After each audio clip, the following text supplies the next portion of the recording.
আসসালামু আলাইকুম, শুভ সকাল। সবাইকে স্বাগত জানাচ্ছি আমার দেশ লিড নিউজে। আপনাদের সঙ্গে আছি আমি হুমায়রা নাওচিন। দর্শক, আমাদের আজকে লিড নিউজটির শিরোনাম সংবিধান সংস্কার নিয়ে তুমুল বিতর্ক, উত্তেজনা। চলুন দর্শক, লিড নিউজটির বিস্তারিত জেনে নেওয়া যাক। সংবিধান সংস্কার পরিষদের অধিবেশন আহ্বান নিয়ে বিরোধী দলের মুলতবি প্রস্তাবকে কেন্দ্র করে গতকাল জাতীয় সংসদে তুমুল বিতর্ক ও উত্তেজনা সৃষ্টি হয়। বিষয়টি নিয়ে রোববারের অধিবেশনে 2 দফায় ব্যাপক হট্টগোল হয়। বিরোধী দলীয় নেতা ডক্টর শফিকুর রহমান প্রস্তাবটি তোলার পর সরকারি দলের প্রভাবশালী সংসদ সদস্য স্বরাষ্ট্রমন্ত্রী প্রস্তাবটির বৈধতা নিয়ে প্রশ্ন তোলেন। সংশ্লিষ্ট বিধিতে সংবিধান সংশোধন বা আইন প্রণয়ন সম্পর্কিত কোনো বিষয় তোলার এখতিয়ার নেই বলে দাবি করেন স্বরাষ্ট্রমন্ত্রী। স্বরাষ্ট্রমন্ত্রীর বক্তব্যের প্রতিবাদ জানিয়ে বিরোধী দলীয় সদস্যরা সংসদে হইচই করেন। তবে এর আগে আইনমন্ত্রী আসাদুজ্জামান বিরোধী দলীয় নেতার প্রস্তাবকে স্বাগত জানিয়ে সরকারি দলের আলোচনার জন্য দিন নির্ধারণের প্রস্তাব করেন। পরে সংসদের সভাপতির দায়িত্বে থাকা deputy speaker barrister Kaiser Kamal আগামীকাল মঙ্গলবার দিনের সর্বশেষ কার্যসূচি হিসেবে বিষয়টি নিয়ে আলোচনার সময় নির্ধারণ করেন। অবশ্য স্পিকারের এই রুলিং এর পর স্বরাষ্ট্রমন্ত্রী বেশ কিছুক্ষণ মাইক ছাড়া বক্তব্য দিতে থাকেন, তবে স্পিকার তাতে কর্ণপাত করেননি। নিকট অতীতে জাতীয় সংসদে মুলতবি প্রস্তাব গ্রহণের কোনো নজির নেই। গতকাল রোববার জাতীয় সংসদের প্রশ্নোত্তর পর্বের শেষে বিরোধী দলীয় নেতা ডক্টর শফিকুর রহমান সংসদে ফ্লোর নিয়ে তার মুলতবি প্রস্তাবের প্রসঙ্গ নিয়ে কথা বলতে শুরু করেন। তবে আলোচনার সময়কাল নিয়ে সংসদের সরকারি ও বিরোধী দলের সদস্যদের মধ্যে তুমুল বিতর্ক হয়। পরে পরবর্তী সময়ে সুযোগ দেওয়া হবে জানিয়ে সংসদের সভাপতির দায়িত্বে থাকা deputy speaker barrister Kaiser Kamal দিনের কার্যসূচি অনুযায়ী এগিয়ে যান। এর আগে সংসদীয় কার্যপ্রণালী বিধি নিয়ে প্রশ্ন তোলেন সরকারি দলের চিফ হুইপ নুরুল ইসলাম।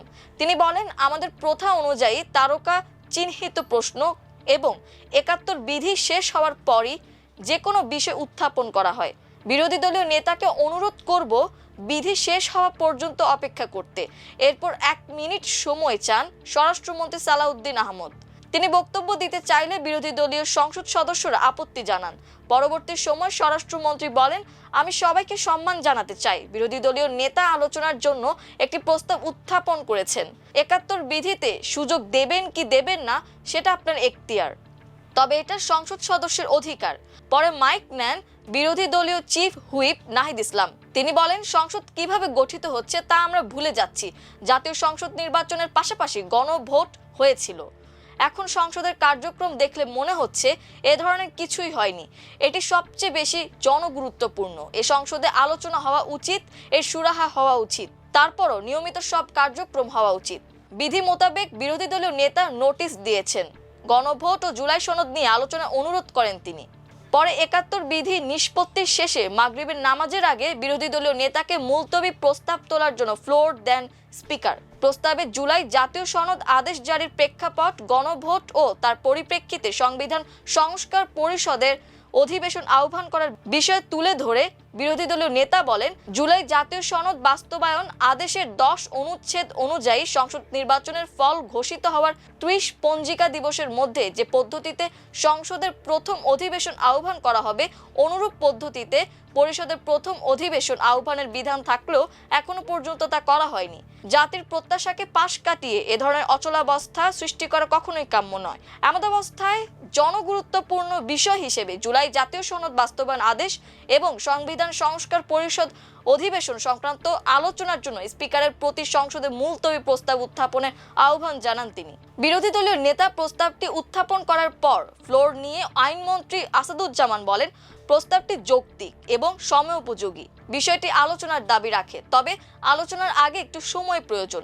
বিরোধী দলীয় নেতার দৃষ্টি আকর্ষণ করে আইনমন্ত্রী বলেন, এ বিষয়ের ওপর আলোচনা করতে গেলে প্রত্যেক সংসদ সদস্যের টেবিলের সামনে বাংলাদেশের সংবিধান, জুলাই জাতীয় সনদ বাস্তবায়ন আদেশ এবং গণভোট অধ্যাদেশ এই কয়েকটি কপি অবশ্যই থাকতে হবে। যদি সম্ভব হয় মদিনা সনদ, হবস লকস এবং রুশোর সোশ্যাল কন্ট্রাক্ট থিওরির বই এবং 1972 সালের গণপরিষদ আদেশ ও তার প্রেক্ষাপট এগুলো সংসদ সদস্যদের সামনে উপস্থাপন করার অনুরোধ জানান তিনি। আইনমন্ত্রী আরো বলেন, জুলাই জাতীয় সনদ নিয়ে গোটা জাতি এক ধরনের বিভ্রান্তির মধ্যে আছে যে কারা সত্য তারা চান জুলাই জাতীয় সনদ বাস্তবায়ন হোক এবং সরকার সে পথ ধরেই হাঁটছে। বিরোধী দলের উদ্দেশ্যে তিনি বলেন, আমরা জুলাই জাতীয় সনদের প্রত্যেক ধারা উপধারা কিভাবে ধরে এগিয়ে চলেছি সেটা আমরা দেখাবো। সেই কারণে এই বইগুলো আপনাদের সামনে থাকা দরকার। একই সময়ে আমরা এটাও দেখাতে চাই ইতোমধ্যে জুলাই জাতীয় সনদের কোন কোন ধারা আপনারা লঙ্ঘন করেছেন সেটা আমরা উপস্থাপন করতে চাই। গুরুত্বপূর্ণ বিষয়টি নিয়ে সংসদে আলোচনার জন্য একটি সময় নির্ধারণ করে দেওয়ার জন্য স্পিকারের প্রতি অনুরোধ জানান আইনমন্ত্রী। আইনমন্ত্রীর বক্তব্যের পর আবারও ফ্লোর দেন স্বরাষ্ট্রমন্ত্রী সালাউদ্দিন আহমদ। এ সময় বিরোধী দলীয় সদস্যরা আপত্তি তুললে তিনি বলেন, আমি মঙ্গলবারের আলোচনার সঙ্গে সমর্থন করছি। তারা মনে করেছেন আমরা বিরোধিতা করব। সালাউদ্দিন আহমদ বলেন, আমাদের আইনমন্ত্রী অত্যন্ত সহৃদয় ব্যক্তি, তিনি এক কথায় আলোচনার জন্য রাজি হয়ে গেছেন। কিন্তু মাননীয় স্পিকার, আমি একটু বিধি অনুসারে কথা বলি। বিরোধী দলীয় নেতা কার্যপ্রণালী বিধির ৬২ অনুযায়ী নোটিশ দিয়েছেন। নোটিশে মুলতবি প্রস্তাবের বিষয়ে সাম্প্রতিক ও জরুরি জনগুরুত্বপূর্ণ একটি সুনির্দিষ্ট বিষয় সম্পর্কে আলোচনার জন্য সংসদের কাজ এখন মুলতবি রাখার কথা বলা হয়েছে। এখানে জরুরি জনগুরুত্বপূর্ণ বিষয় নোটিশ দেওয়া হয়েছে, কিন্তু তিনি নোটিশ দিতে পারবেন জরুরি গণগুরুত্বপূর্ণ বিষয়ে। এই নোটিশ দিতে হলে তাকে বিধি ৬৮-তে যেতে হবে, আর এখনো আধা ঘন্টা আলোচনার সময় পাবেন। এক্ষেত্রে বিরোধী দলীয় নেতা চাইলে নোটিশ সংশোধন করতে পারেন। স্পিকার চাইলে বিরোধী দলীয় নেতাকে নোটিশ সংশোধনের প্রস্তাব দিতে পারেন। সংসদের অভিভাবক হিসেবে স্পিকারের এই এখতিয়ার রয়েছে। স্পিকার যদি এই এখতিয়ার প্রয়োগ করেন তাহলে উনি আবার নোটিশ দিতে পারেন অথবা আপনি সংশোধিত আকারে নিতে পারেন। ৬২-তে নোটিশ গ্রহণ হলে আপনি ৩ দিনের মধ্যে আলোচনার জন্য ২ ঘন্টা সময় দিতে পারবেন। প্রস্তাবটি নিয়ে আমি আপত্তিও তুলছি না, অনাপত্তিও তুলছি না, কিন্তু আলোচনা হবে। নোটিশটি তো বৈধ হয়নি, বৈধভাবে আগে নোটিশ হলে তারপরে আলোচনা হবে। প্রস্তাবের বিষয়ে আমি বিরোধিতা করছি না। স্পিকার হিসেবে আপনার রাইট আছে নোটিশ দিয়ে সংশোধন করার, এবং আপনি অ্যালাউ করেন। কোনটা আপনি ডিসাইড করবেন সেটা আপনার এখতিয়ার।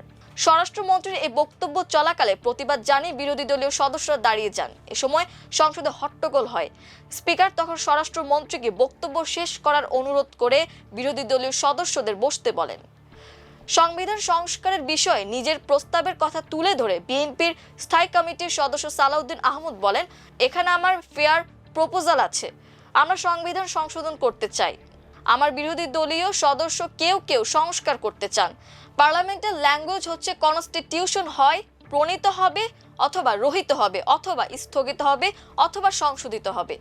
আমরা আইন প্রণয়ন করতে পারবো, বিলের মাধ্যমে সংবিধান সংশোধন হবে।